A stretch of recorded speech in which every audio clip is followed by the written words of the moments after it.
Hello students, आगे बढ़ते हैं class 10 model test paper solution part B के ऊपर और हमारे आगे के मॉडल पेपर्स के क्वेश्चंस सॉल्व करते हैं। पहला है सतत विकास पर संक्षिप्त टिप्पणी लिखिए। तो सतत विकास पर टिप्पणी है कि ऐसा विकास जो वर्तमान आवश्यकताओं को पूरा करे लेकिन भविष्य की पीढ़ियों की आवश्यकताओं से समझौता ना करे, सतत विकास कहलाता है। झूम कृषि स्लैश एंड बर्न की व्याख्या कीजिए। जंगल की भूमि को काटकर जलाकर खेती करना झूम कृषि कहलाता है और कुछ वर्षों के बाद भूमि को छोड़ दिया जाता है। जैसे हमने यहाँ पे समझा है कि ये मान के चलिए वनस्पति की कटाई हुई। यहाँ पे हमने क्या किया, सबसे पहले वनस्पति की कटाई कर दी, उसके बाद या फिर वनस्पति की कटाई करने का जो कचरा था शेष उसे हमने जला दिया और जलाने के पश्चात हमने खेती की है और खेती के बाद वापस से वहाँ पे जब उस जगह को हम छोड़ देते हैं तो पुनः वन की प्राप्ति हो जाती है और फिर से हम इस प्रक्रिया को अपनाते हैं। इसे हम कहते हैं स्लैश एंड बर्न या फिर झूम खेती। सांप्रदायिकता को दूर करने के 2 उपाय बताइए। तो सांप्रदायिकता को 2 तरीके से दूर किया जा सकता है, एक तो धर्मनिरपेक्ष शिक्षा देकर और दूसरा सभी धर्मों के प्रति समान सम्मान देकर। सत्ता साझेदारी की दृष्टि से बेल्जियम मॉडल क्या है? सत्ता साझेदारी की दृष्टि से बेल्जियम मॉडल है, बेल्जियम में संघीय शासन सत्ता का समान बंटवारा और सांस्कृतिक समूह की भागीदारी है। वहीं मानव विकास रिपोर्ट एसडीआर में देशों की तुलना किस आधार पर की जाती है? जीवन प्रत्याशा, शिक्षा स्तर और प्रति व्यक्ति आय। आप के आसपास काम करने वाले लोगों के कार्यों की सूची बनाकर वर्गीकरण करें। तो हमारे आसपास जो लोग हैं उनके कार्यों को हमने 3 प्रकार से बांटा है। प्राथमिक क्षेत्र जिसमें किसान आता है, द्वितीय क्षेत्र जिसमें कारखाना मजदूर होता है और तृतीय क्षेत्र जिसमें शिक्षक या फिर डॉक्टर शामिल होते हैं। किसी देश के आर्थिक विकास में सार्वजनिक क्षेत्र की भूमिका बताइए। सार्वजनिक क्षेत्र आधारभूत सुविधाएं देता है, रोजगार प्रदान करता है और सामाजिक कल्याण को बढ़ावा देता है। विदेशी व्यापार विभिन्न देशों के बाजारों को कैसे जोड़ता है, उदाहरण सहित समझाइए। तो भारत में कपास निर्यात और अमेरिका से मशीनों का आयात बाजारों को जोड़ता है, क्योंकि अमेरिका में यहाँ मशीनें ज़्यादा है तो भारत मशीनों का आयात करता है और जो कपास है भारत में ज़्यादा है जो कि अमेरिका को निर्यात करता है। अब आते हैं दीर्घ उत्तरीय प्रश्न में। प्रथम विश्व युद्ध के दौरान भारत का औद्योगिक उत्पादन तेजी से बढ़ा, व्याख्या कीजिए। क्योंकि ब्रिटेन युद्ध में व्यस्त था, भारत में वस्तुओं की मांग बढ़ रही थी, नए उद्योग स्थापित हो रहे थे और रेलवे व इस्पात उद्योगों का विकास हुआ था। यूएनडीपी द्वारा प्रकाशित मानव विकास रिपोर्ट यानी कि एसडीआर में देशों की तुलना किस आधार पर की जाती है? तो एसडीआर में देशों की तुलना मानव विकास सूचकांक एचडीआई के आधार पर की जाती है, जिसमें 3 घटक महत्वपूर्ण होते हैं।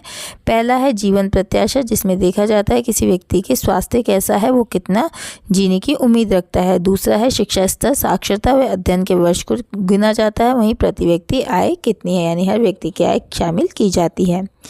अपने आसपास के वयस्कों के कार्यों की सूची बनाकर उन्हें क्षेत्रों में वर्गीकृत कीजिए। तो हमने यहाँ पे प्राथमिक क्षेत्र में किसान लिया है, दूध उत्पादक लिया है और मछुआरा लिया है। वहीं द्वितीय क्षेत्र में फैक्ट्री मजदूर और कारीगर शामिल है और तृतीय क्षेत्र में शिक्षक, डॉक्टर, दुकानदार और ड्राइवर है जो कि सेवाएं प्रदान करते हैं।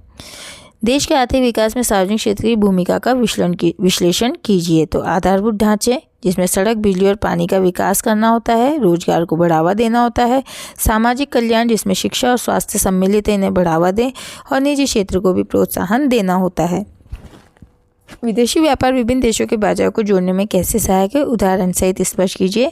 तो विदेशी व्यापार देश वस्तुओं को आयात और निर्यात करते हैं जिससे बाजार आपस में जुड़ते हैं। और अगर हम उदाहरण की बात करें तो भारत द्वारा चाय का निर्यात किया जाता है और मशीनों का आयात किया जाता है।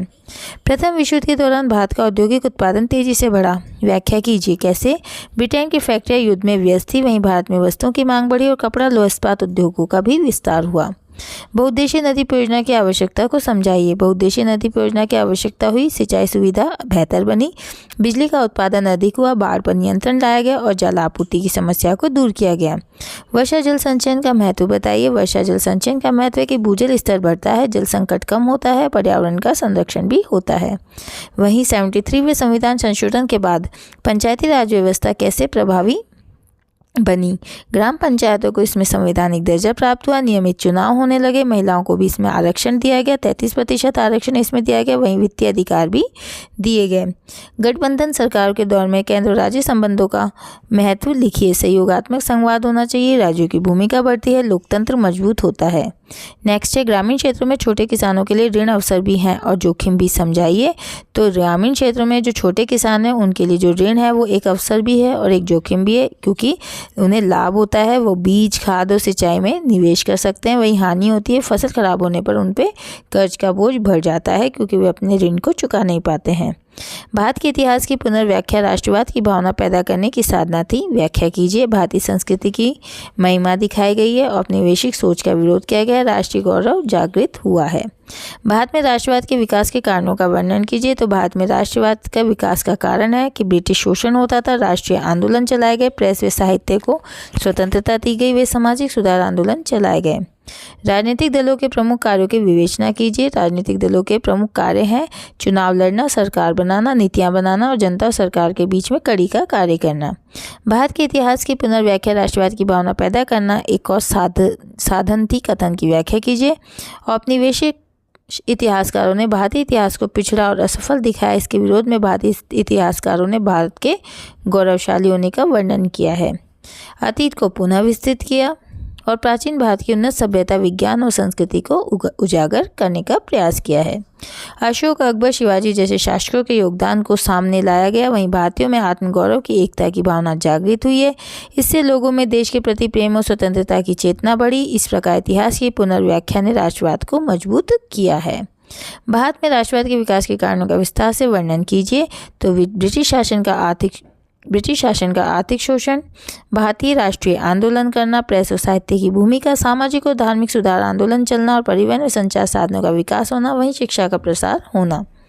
राजनीतिक दलों के प्रमुख कार्यों की विवेचना कीजिए। राजनीतिक दल के प्रमुख कार्य हैं। राजनीतिक दल लोकतंत्र की रीढ़ की हड्डी होते हैं। इनके प्रमुख कार्य चुनाव लड़ना, उम्मीदवार खड़े करना, सरकार का गठन करना, नीतियों का निर्माण बंद करना और जनता और सरकार के बीच संपर्क स्थापित करना, विपक्ष की भूमिका निभाना और जनमत का निर्माण करना। राजनीतिक दल अपना कार्य बेहतर ढंग से कैसे करें, उपाय बताने हैं। तो आंतरिक लोकतंत्र को मजबूत करने का कार्य करें, योग्य उम्मीदवारों का चयन करें, धन बल और अपराधीकरण पर रोक लगाए, पारदर्शिता और जवाबदेही सुनिश्चित करें, जनता से नियमित संवाद